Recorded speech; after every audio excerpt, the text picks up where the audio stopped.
Hello, welcome back to another MLB The Show video. This one's a little bit of a special one. As you know, the ranked season, the second one of the year, just ended. The new one just began.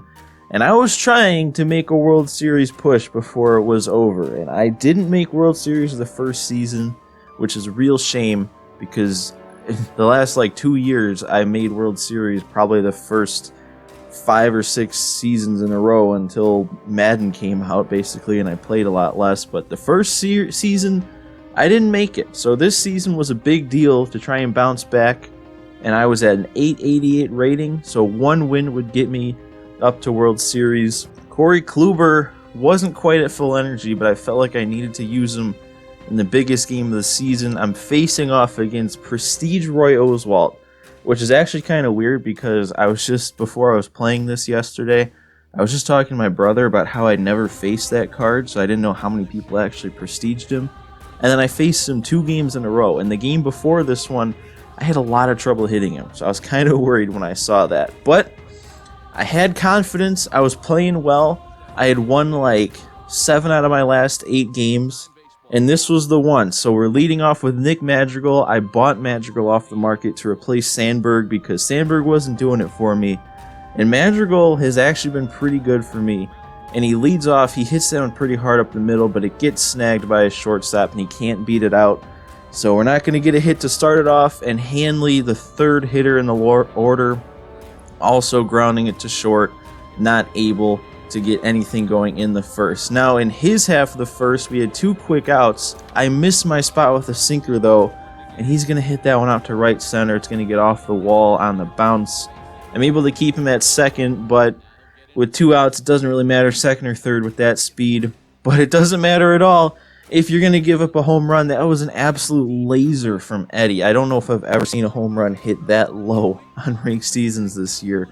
So right away in the first, I'm going down 2-0, and then in my half of the second, I get caught looking at the 12-6 curve. That pitch was giving me a lot of trouble in this game.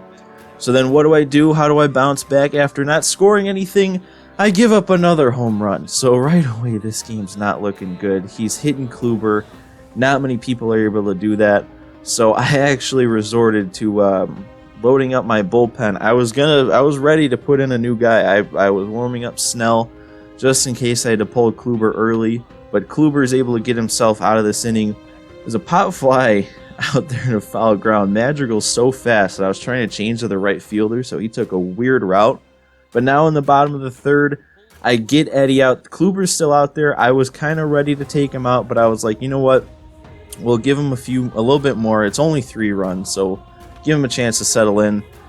And then now in the top of the fourth, Madrigal beats out that ground ball. That's why I like him so much with his speed.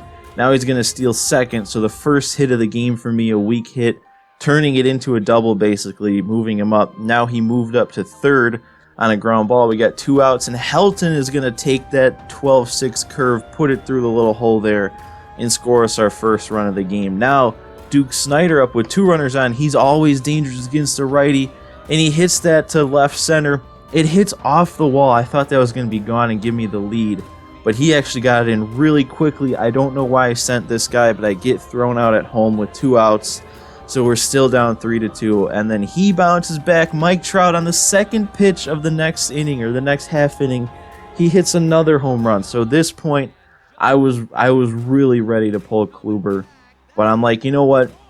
I'm going to let him go this inning. He's due up in the next inning, so if he can just get himself out of this inning, I'll pinch hit for him, and then Kluber's day will be done.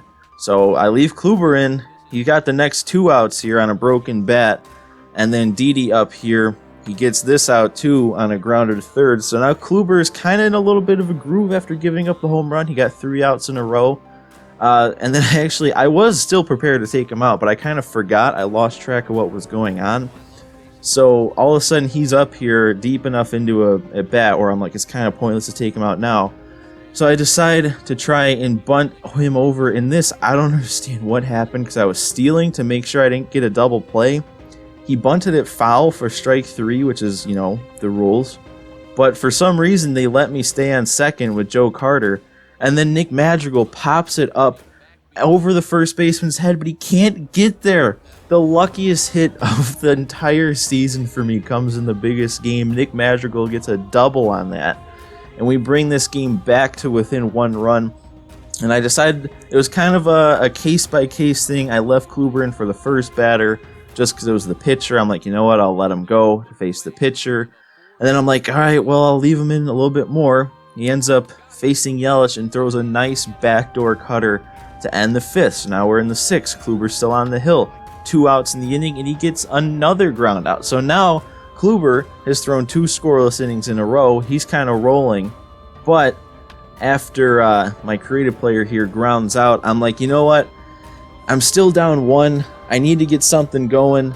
Kluber, I remember he was hitting him well, even though he hasn't been hitting him well recently. So I'm like, I got to bring in Eddie. I got to try and make something happen. So now Eddie on an 0-2 count with 2 outs rockets that one into right center gap. And that's going to give us a double with 2 outs. So we're down to, it was down to the last strike of the inning. Eddie has been doing great lately, so I was confident with him. And then Madrigal's coming up on the very next pitch. He hits that one to right field. That one's kind of down the line. It's going to be enough to score Eddie, so I didn't even need to bring in a pinch runner. Madrigal's going to be able to move himself all the way up to second.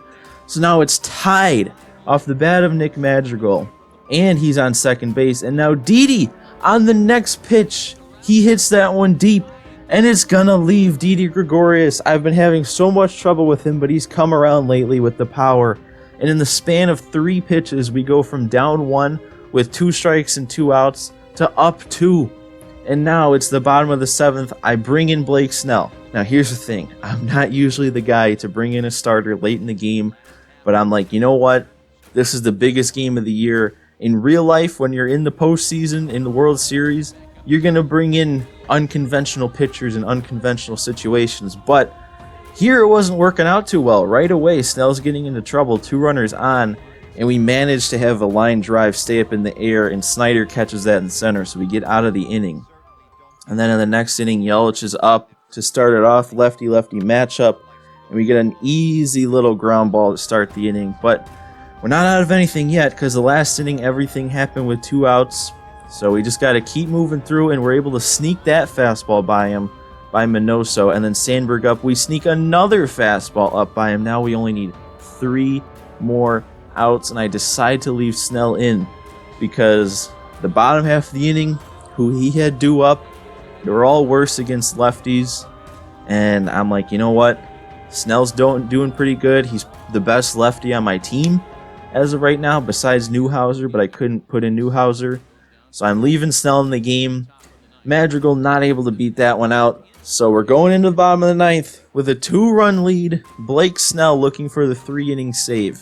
So now he's facing Trout to start off, worse against lefties, but he manages to draw a walk. It was a crazy at bat, and he gets on first base, bringing the tying run to the plate. He brought in Buxton to pinch hit for Olsen, and I kind of saw this coming right away with the bunt. It wasn't a good bunt, so it turned into a sacrifice, basically, but he still got the tying run coming to the plate, and Pudge hits that one pretty well, but he just doesn't have all that much power on that version. So he gets that one out to center. We actually keep him at second, and now he's got Didi up. Who else but Didi to tie it up for him? But it's going to tail foul. I thought that was gone off the bat. I thought his Didi did it to me just like mine did to him, but no. We get his Didi striking out on a 2-2 count, and we manage to secure the win, 6-4, the come-from-behind win to snag a World Series rating in this one. I was so relieved. This felt like vindication for not making it the first season, and I was so happy. We made it to 907. We got that World Series pack, and I was a happy little boy. But that's going to do it for this episode. I hope you guys all liked it. Normally I don't do post-game commentaries like this, but I wasn't recording it live, so I felt like I needed to do it this way. So subscribe if you want to see more MLB The Show content. But that's all I've got for you guys in this one. I hope you all enjoyed, and I'll see you next time.